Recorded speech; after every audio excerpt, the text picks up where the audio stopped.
Started with 500, on my way to a meal, closed over 100 deals. Can't change us. It's the game changers. It's the game changers. You want to ask yourself every single day, am I doing everything possible to reach that goal? Don't get too far of yourself. Stay in the moment, stay grounded, and continue to push every single day. Welcome to the Game Changer Podcast. I'm your host, Elijah Bryant, and we got a special guest with us today.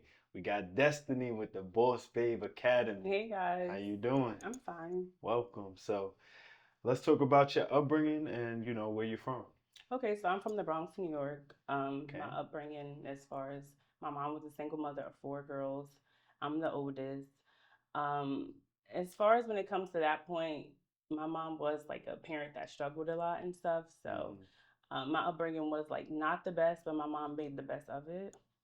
How do you feel about being like the oldest? Did you feel like you was like their mother? So my mom had me at 15, so it was to the point to where we were more like sisters than mother and daughter. So upbringing was like not too good because it was to the point to where we used to argue a lot, and you know how that goes. Like, Yeah. so we was more like sisters than mother and daughter.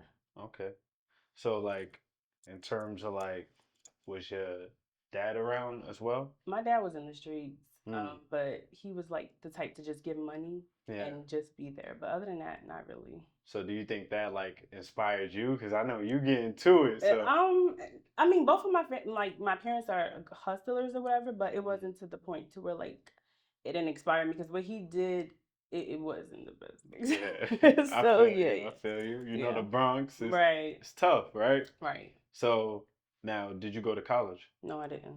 Okay. I just graduated from high school and that was it. So what you do after high school? After high school, honestly, I just worked jobs and I found myself just not wanting to do that later on. So that's, to the point to where I got into real estate. Okay. So like, what was that first introduction into real estate? My kid's dad. Right? Yeah. Was he like a real estate investor? Or? No, he was nothing. He used to be the type to stay home when we were together with the kids. Well, my daughter at the time, and just babysit. It was I don't want to get into that, but it was to the point to where he introduced me to it, and I took off versus him. He didn't. Okay. So was it like watching YouTube videos? Did he just tell you one day? Like... Yeah, so it was more so just watching YouTube videos, and just basically just learning as I went along. But I really had to get into it in order to know how to do it. Like I had to get my first deal. Like the action steps. Who was the first person you guys were watching at that time? Biz Matthews. Who? Biz Matthews. I never heard of him. And Toddy. Biz Matthews is the black guy. Yeah, I know Toddy. Okay. But yeah. Yeah. So like with your first deal, how did that process go? It was a driving for dollars deal. It was to the point to where we were just driving around at one point and I seen a for sale by owner sign. I didn't get no type of feedback from the seller, so I kept calling them. When I went back, I realized I had the wrong number, but it was just driving for dollars deal. And this is in New York? No, this is in Tennessee. Ooh. Yeah. So you was living in Tennessee at this time. Okay, so now how was that process? Like you just driving for dollars? And for the viewers that don't know what driving for dollars is, can you explain that? That's basically when you just drive around just looking for houses. I used to do that every day, literally from like 8 to 5, like a 9 to 5 really, and try to get like 10 houses. Well, not even 10, probably 60 a day. That way I can skip trace a list by the end of the week. Okay. So now you call these people up. Was you nervous? Like how was that process? I was for sure nervous because I don't like to call sellers, but I had to do what I had to do. For sure. What was that first conversation like? If you can remember. It was just more so just getting information about the property for real, and going to see it and just kind of just acting like I knew what I, knew something, and then it just, I don't know, it just happened naturally. Yeah. So now, did you already have a buyer lined up for this deal, or? No, I just went to go look at the property just to get pictures and stuff. But no, I didn't have a buyer. I had to like skip trace a buyer in order to find someone because I didn't know like the steps at first, So when you met this seller, and knowing that you're not buying this property, right? Like, how was that process? Were you extremely nervous? Because I remember my first time going to see a seller? I was shaking I was inside. nervous, but it felt natural. Like, Word? yeah. So I wasn't nervous. I knew the steps that I had to take. Like, go take photos and just act like you know what you're talking about, and that was just Facts. really what it was. Okay. So how'd you know it was a deal? Because of numbers, like just kind of researching stuff on YouTube, and just knowing that okay, if I get it for this amount, I know that I can sell it for this. Okay. So I think my first deal I made like 6,000. Mm. Nothing too crazy. That's still good. Right, First right. deal, right? So now, with the buyer in this case, Mhm. did you already have it under contract before finding the buyer? Um. No, I didn't. I just wanted to see what he'd pay for it. Like, what would he pay for this house? So that's when I got the seller up like 6,000 more Mm. than what he had paid for. Okay. Then you made that first 6,000, Mhm. excited. What was your next steps after that? Honestly, after that, it was just to the point like I just took off. Like every single month for like a year straight, I never went without closing a deal. Mm. And it was an area that was really like um little, so nobody was really out there wholesaling. And you was doing this all in Tennessee at this time. Yeah. Yep. So going from that first deal hmm to closing a deal every single month, what was different in the process? Were you still driving for Driving for dollars? dollars was like my main thing. Mm. Like, For that whole year? yes. Wow. Yeah. And there was three different cities, like 30 minutes to 20 minutes apart, and I used to just drive those cities. Okay. So what year was this? 2021. 2021. Yeah. Now going into 2022, did you do anything different? No, same thing. Same thing. Yeah. I was just pulling lists at this point, but the same method was like driving for dollars. Was working for you. Yeah. That was like the best. So hmm when did things start changing? Honestly, it really didn't change, I would say. I just learned different methods. Mm. Like it just was the same, but I just learned different things like seller financing and stuff like that. But I kept the same like method that I knew, which was driving for dollars. So what was your biggest driving for dollars deal? 27,000. Let's talk about it. Yeah. So it was a deal that I got. I don't want to say where. Couldn't do Yeah, it. nah, you good. You good. I ain't gonna give out Right, your right. location. So it was to the point to where like I was driving for dollars, and just came across this house. Ended up skip tracing the seller, Hmm. and just went to go see it. It was a tenant inside that house. She wasn't really the easiest, so it was to the point to where it just took some time basically to get in the house. Long story short, I got it under contract, and just made 27,000. Just like that. Yeah, like that one deal just literally that's all I needed in order to like keep going, Yeah. honestly. That 27,000, did it feel like it was life changing? Yeah, I felt like it didn't belong to me. It felt like somebody was gonna take the money out of my account. Yeah. Like, yeah, for So I sure. got a $23,000 deal when I hmm kind of first started doing the same method, driving for dollars with houses. This is in I believe Winter Haven, right? Okay. And the same feeling. It was like, damn, I just made 23,000 Right. just by connecting two people Right. that this person wanted a house, this person wanted to sell, but no realtors Right. contacted him. So I felt that same feeling where it was hmm like, damn, do I even, Does this this even money belong really to me? mine? Right. Right. Right. Exactly. So that's how exactly how I felt. But from there, like I said, I just kept going. Was that your biggest deal in general? No, biggest. Yeah, what was the biggest deal? I made $300,000. 300,000. Damn. Yeah. How was that? Like, Okay, so basically, at one point, I'm like, I need to find apartments. So I pulled a list of apartments only, and then it was to the point to where I came across a seller that just wanted to sell. She didn't want the money; she wanted to do like a 401k. Well, no, no, no. What is that called? 1031 exchange. yeah. So ended up going to see the apartments. Got her on the contract for 500,000, and then assigned it for 800. Damn. And then the thing about it, it was $250,000 more into that deal So that buyer resold for it. like 1 point something. Yeah. So, all right, I have a couple questions. Uh-huh. One, Right. what made you even get into apartments? Because the buyer told me, did I have any apartments? So he opened up my mind to actually look into it for him. To do something Mhm. bigger. All right. Right. So now, in terms of the numbers, because I never did an apartment. I look at apartments all the time. Right. Like, how do you even know to offer 500,000? 1% of the rent. And then in that area, you normally do like 50 to 60,000 a door. Okay. So that was way below. Yeah. And So you knew it off the back. yeah, because the lady was getting like 500,000 in rent, but she was under market rent for like 3 years. So she really was supposed to be getting like 10,000. So I just knew from there it was a deal. So she was basically getting taken advantage of. Yeah. And what was like her motivation? She just wanted to use the money to reinvest into some more apartments in another state. So Okay. So now when you get this under contract for 500, mhm. like what is your mind thought process? Honestly, I was thinking people was gonna steal my deal. I was thinking people was gonna like the buyers I was telling about it. I thought they was like gonna contact her to offer her more. I thought it wasn't gonna close. Like so many things was going through my head. Yeah.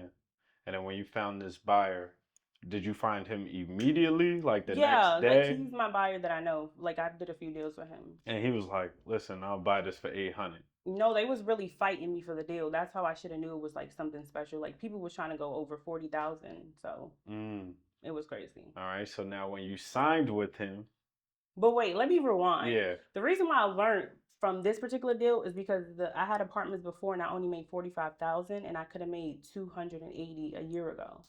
So I literally came across more apartments like 6 months later and just learned my lesson from the previous deal. So you knew like, all right, This time I one, gotta I'm make six not- figures. Yeah. Yeah. Mm-hmm. Okay. So now you went to closing on this one?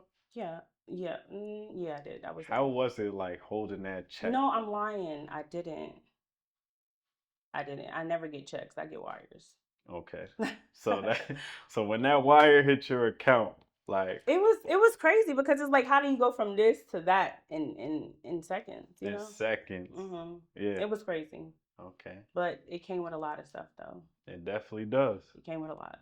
And it was really stressful, but we can get into that if you want to ask a few questions about that. Nah, let's talk about it. So I feel like it came with a lot because a lot of people think they're entitled to your money. So it was like a lot of family stuff and you really can't say no because they know you got it. Like it was just a lot. Like sometimes I'm like, dang, this is a blessing, but at the same time a curse. So that's how I was feeling. Nah, I know exactly how you feel. So now after this deal, because I know, like I said, that's life-changing money right there. Right. What was your next steps after this? I ended up investing in a few properties like a couple months later, like 3 houses in 1 month. So I have like I fixed and flipped and I have like 2 rental properties. Okay. So how was like the fix and flip process? Horrible. It was horrible because it was to where like I was out of state doing it. And I trusted contractors, so it didn't really go as planned. But my first fix and flip, I spent $0 into it. Like I literally didn't have to put a penny into the deal. Why not? Because I went through a private money lender and he funded the whole deal at 100%. Wow. How'd you find that? He was just in the area. Oh, okay. And did you make money on this deal? Yeah, 70,000. Nice. But put $0 into it, so it was fine at the end. I mean, was there any stressful part on that one? Because usually people. Of course, like it was to where the contractor knew I was gone, and he literally didn't touch the house for 2 to 3 months. So I was just trusting him because somebody told me about him, but it was horrible. So as a female in real estate, how do you maneuver that situation where I guess a contractor is kind of going behind your back? Like what? They can't be trusted. Like it was to the point to where I had 3 houses and 3 different men did the same thing. Damn. So I had to sell one of my houses without it even being fixed up. Wow. And I literally lost 25,000. Yeah. So it was horrible. Okay. Are you still doing fix and flip? Not right now. Yeah. Not yet. If I come across something and I feel like it's worth it, then I will. So you feel like wholesaling is better? Yeah, it's less stress. Yeah. And you get your money in like 30 days or less. So yeah. For sure. So what made you start up your academy? And let's talk about that. So a lot of women used to just ask me questions and I'm like, you know what? I want to start teaching, but I'm nervous because it's like, okay, at one point I didn't know enough to give the information to them. So it was like, okay, why am I going to just take you guys' money and I don't even know everything, So I wanted to just get better at what I do and then start. So I think it was just a woman just coming at me, just asking for real. That motivated me to do it. Okay. And now within your academy, like how does that look and work and stuff like that? So as of now, like it's just a few of them, like because I stopped taking people's Well, it was a waiting list, and I stopped letting people come in because it was getting overwhelming. Because the way I had it was just to where like I was doing Zoom calls versus me automating something, you know. So Yeah. yeah, I had to just cut it off for now. So what does it look like now? As of now, I still have a wait. I have a wait list, so I think I'm gonna automate my mentorship by like next month or so. Mm-hmm. So that's where we're at. Okay, that's dope. That's dope. So, in terms of motivation, right? There's a woman right now, you know, a black woman watching this, and she's like, "Listen, I want to do the same steps Destiny did." Mm-hmm. What tips will you give her?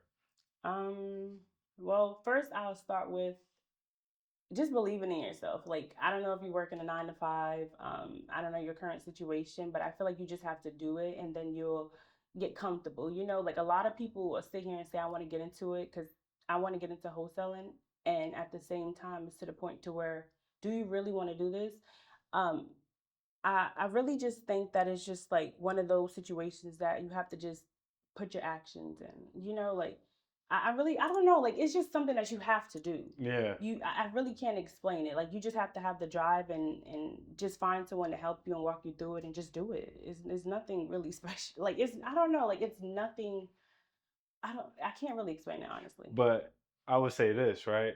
Because from now knowing you, Mm-hmm. you seem, no disrespect, shy, Right. I right? am And with real estate, it's a people's person's business, right? fake. Fake. Kinda, yeah. I don't see no sellers. True. All right, so let's talk about that. Right. So I am a shy person, but it's to the point to where I don't see sellers. I don't even have to talk on the phone with you if I didn't want to. Mm. So How do you maneuver that? Like in terms of like how do just you texting them, sending text messages. what system you use for text? I already got a reply. Right? Yeah. Okay. You got to get to the cash. Oh, all right. I'll look into it. For sure, for sure. So, where can the people follow you at? My Instagram is dot_destiny with 2 eyes. Okay. You have Facebook? Destiny Haywood. Yeah. Okay. Any last words for the viewers? I just feel like if you're a female, my target audience is women, 9 to 5 workers, single mothers. So if you're a female and want to get into something like this, I feel like you should just do it. I know a lot of people don't know the directions to go. Look at YouTube videos, inbox me if you need to, um, and I'll just help you the best way I can. But other than that, not really. Man, Nothing more. this is a action-based business, you know. Even though she's very shy, she still went to those 60 properties. She still reached out to those sellers and she still met up with those sellers and buyers to make those deals happen, all right? So make sure you take action. And can I say one thing? For sure. You also have to have a why. What's the reason why you're doing this? And I feel like my kids was the reason why I really stepped into real estate. Like I didn't want to do the 9 to 5 no more. I didn't want somebody to control my time. So my kids was like my biggest motivation. I like that. Know your why. Know why. And if you want the plan on how to flip land, you know where to come. Game changers.